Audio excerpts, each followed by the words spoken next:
Je voudrais particulièrement exprimer mes amicaux mots de bienvenue à notre altruiste vidéo. Merci d'avoir offert de votre précieux temps pour être ici, pour être au rendez-vous.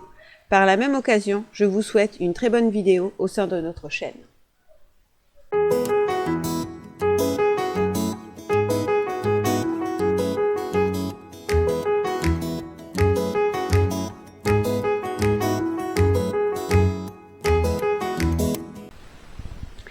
Chercher la valorisation d'autrui est une tendance naturelle, qui nous est commune à tous. C'est normal, et personne n'y échappe, même si nous y sommes tous sensibles.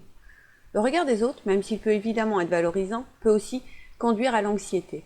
Nous sommes nombreux à déployer des efforts colossaux au quotidien pour éviter d'être jugés négativement par les autres, cherchant au contraire à tout faire pour être appréciés de tous.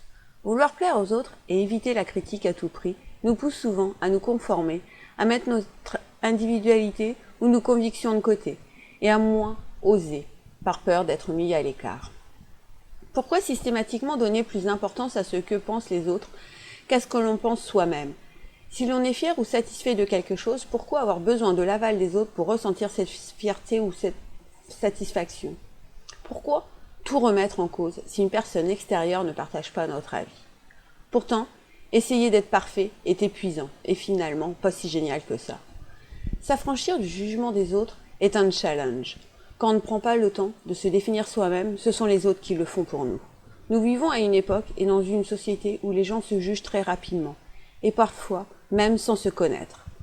En apprenant à se connaître soi-même, on se protège du jugement des autres, car ce n'est plus leur regard extérieur qui nous définit et nous permet de moins dépendre de l'avis des autres.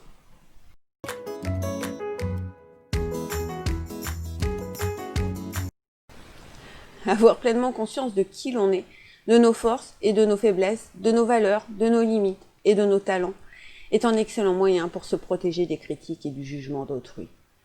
Quand on sait ce que l'on vaut et ce que l'on est, les critiques glissent plus facilement sur nous, même si elles peuvent occasionnellement faire mal et paraître injustes.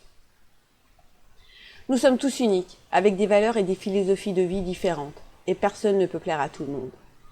On ne peut absolument pas anticiper toutes les hypothétiques critiques des autres. Il faut apprendre à ne pas se focaliser sur ce qui pourrait mal se passer, mais plutôt sur ce qui pourrait bien se passer et bien plus précieux.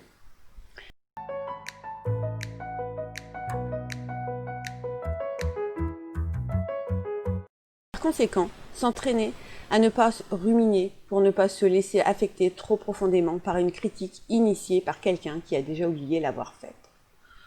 Vous voilà sur le chemin du déconditionnement. Cela permet de démêler les jugements des observations, les pensées des émotions, les accusations des besoins et les exigences des demandes. Il faut viser, pareil, les pensées du reste de notre personne. Cette langue est donc intérieure et permet d'être clair avec ce qui est chez nous. Cela sert à écouter et reconnaître ce qui est méchant et ainsi rester vivant en soi. La réussite ne dépend de ce à quoi ressemble ta vie aux yeux des autres, mais de ce que ta vie représente pour toi.